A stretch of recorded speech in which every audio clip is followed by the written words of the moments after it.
नमस्कार, हम अफरोज। दोपहर 3 बजे के भोजपुरी समाचार में स्वागत बा। सबसे पहले प्रमुख समाचार। प्रतिनिधि सभा विघटन विरुद्ध के रिट पर सुनवाई जारी। राजपत्र में प्रकाशित सूचना के वैज्ञानिकता पर कानून व्यवसायी के सवाल। नेपाल कम्युनिस्ट पार्टी नेकपा नेपाल दाहाल पक्ष के स्थायी समिति बैठक पेरिस डाँडा में जारी। आंदोलन के थप एजेंडा बारे छलफल। वैशाख में घोषित प्रतिनिधि सभा निर्वाचन की तैयारी तेज। 40% काम पूरा भइल निर्वाचन आयोग द्वारा जानकारी। रूस के विपक्षी नेता नाभाल्नी पकड़ाऊ के विरोध में हजारों समर्थक द्वारा प्रदर्शन। करीब 3000 प्रदर्शनकारी प्रहरी नियंत्रण में। राष्ट्रीय महिला लीग फुटबॉल में त्रिभुवन आर्मी के शानदार जीत। वालिङ नगरपालिका 7-0 गोल अंतर से हारल।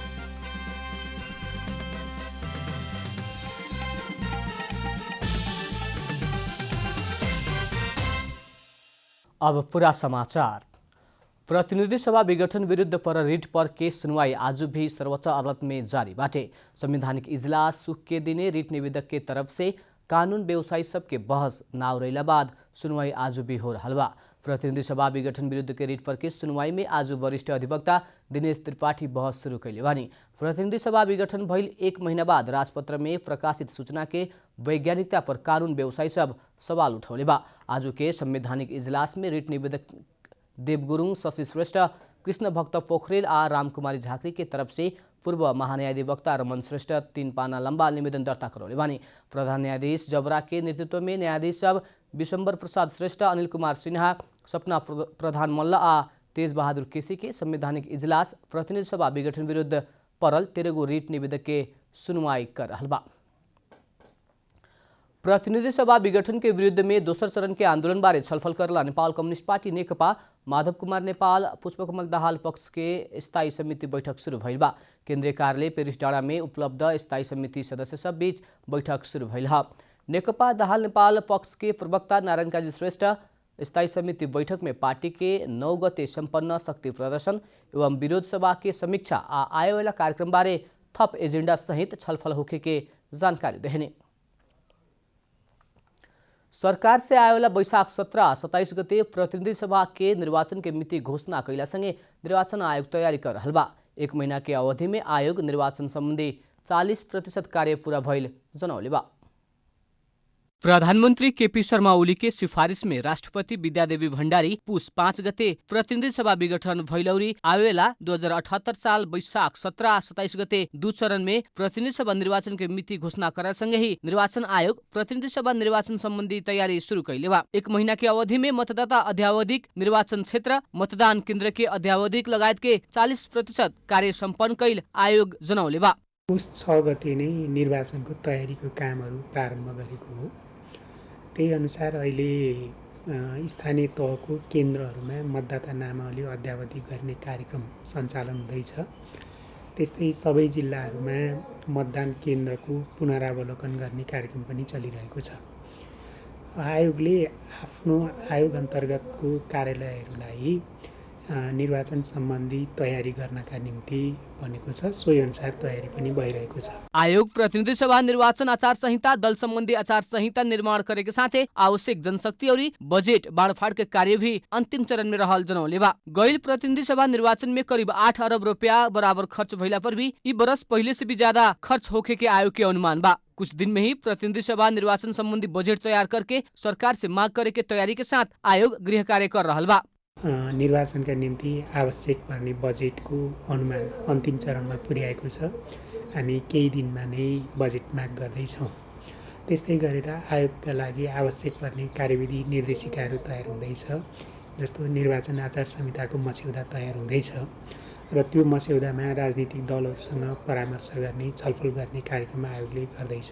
आयोग निर्वाचन तैयारी के साथ राजनीतिक दलसँग के चरणबद्ध बहस और छलफल अगाडि बढ़ौले बा। छलफल में राजनीतिक दल से अपन धारणा राखला पर भी आयोग अपन कार्यतालिका मुताबिक ही निर्धारित समय में निष्पक्ष, धांधली रहित और शांतिपूर्ण ढंग से प्रतिनिधि सभा निर्वाचन सम्पन्न करके योजना के साथ लाग रहल बा। कैमरा में साजन थापा के साथ आनंद गुरुङ की रिपोर्ट। भोजपुरी समाचार में अब छोड़ विश्राम।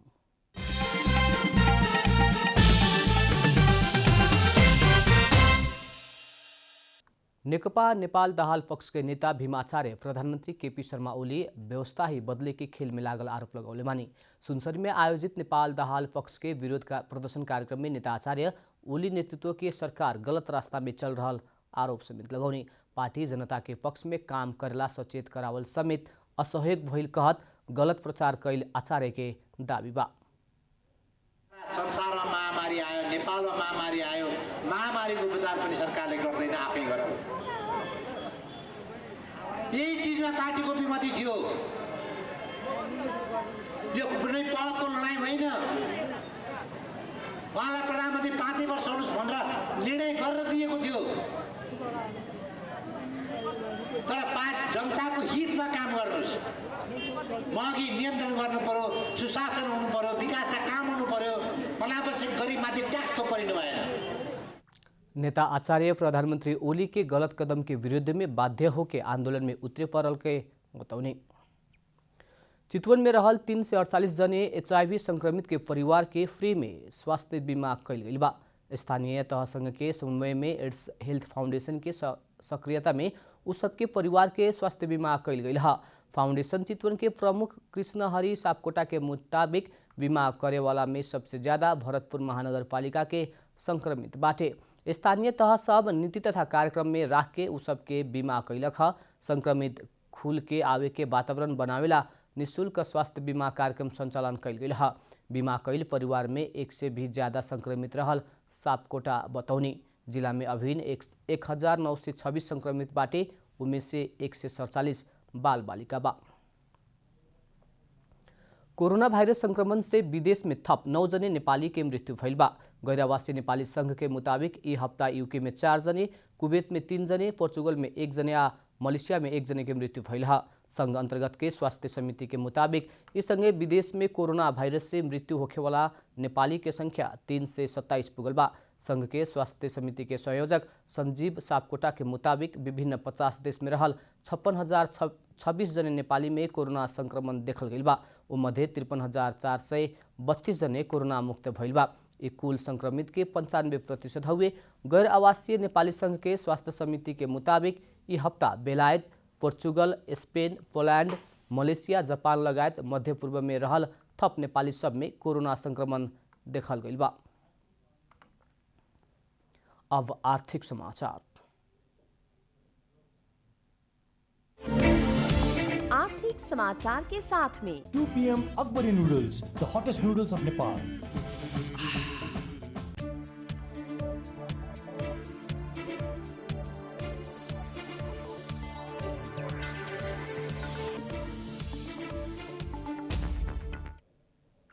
राजस्व संकलन करला राष्ट्रीय वाणिज्य बैंक NCHL आ IMF बीच समझौता भइल बा। राष्ट्रीय वाणिज्य बैंक में संकलन करते आ रहल सरकारी कर तथा राजस्व PSP मार्फत संकलन करेला त्रिपक्षीय समझौता भइल है। नेपाल सरकार के डिजिटल नेपाल कार्यक्रम अनुरूप सरकारी राजस्व PSP मार्फत संकलन करे के नीति रहल बा। त्रिपक्षीय समझौता बाद सेवाग्राही सब सरकारी राजस्व IMA प्रयोग करके सहज तरीका से दाखिला कर सके के भइल बाटे। समझौता कार्यक्रम में राष्ट्रीय वाणिज्य बैंक के प्रमुख कार्यकारी अधिकृत किरण कुमार श्रेष्ठ त्रिपक्षीय समझौता से आम सेवाग्राही सबके सरकारी राजस्व दाखिला करेला सहज होखे के बतौनी।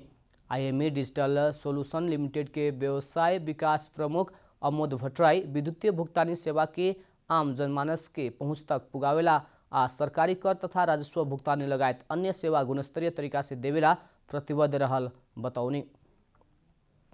भोजपुरी समाचार में अब छोट विश्राम।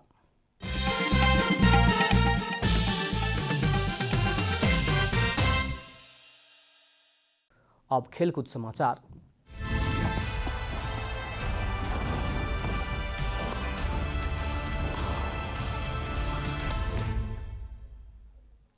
विभागीय टीम त्रिभुवन आर्मी क्लब राष्ट्रीय महिला लीग फुटबॉल में शानदार जीत निकलने बा। सातबाटो स्थित इन्फा कॉम्प्लेक्स में आज वालिंग नगरपालिका के 7-0 गोल अंतर से हरावत आर्मी शानदार जीत निकलक। आर्मी के जीत में बिमला चौधरी हैट्रिक कैले, वैसे ही दीपा राई, शर्मिला थापा, भुजुंगा राई आ हिमा चौधरी 1-1 गोल कैले। जीत संगे आर्मी 2 खेल में 4 अंक जोड़ले बा। पहिलका खेल में आर्मी नेपाल पुलिस क्लब से गोल रहित बराबरी खेल रहे। वालिंग के पहिलका हार हुए। पहिलका खेल में वालिंग विराटनगर महानगरपालिका से एक गोल के बराबरी खेले रहे। वालिंग 2 खेल में 1 अंक जोड़ लेबा। अंत में प्रमुख समाचार फिर एक बेर। प्रतिनिधि सभा विघटन विरुद्ध के रिट पर सुनवाई जारी। राजपत्र में प्रकाशित सूचना के वैज्ञानिकता पर कानून व्यवसायी के सवाल। नेपाल कम्युनिस्ट पार्टी नेकपा नेपाल दाहाल पक्ष के स्थायी समिति बैठक पेरिस डाँडा में जारी। आंदोलन के थप एजेंडा बारे छलफल। वैशाख में घोषित प्रतिनिधि सभा निर्वाचन की तैयारी तेज। 40% काम पूरा भइल निर्वाचन आयोग द्वारा जानकारी। रूस के विपक्षी नेता नाभाल्नी पकड़ाव के विरोध में हजारों समर्थक द्वारा प्रदर्शन। करीब 3000 प्रदर्शनकारी प्रहरी नियंत्रण में। राष्ट्रीय महिला लीग फुटबॉल में त्रिभुवन आर्मी के शानदार जीत। वालिंग नगरपालिका 7-0 गोल अंतर से हारल।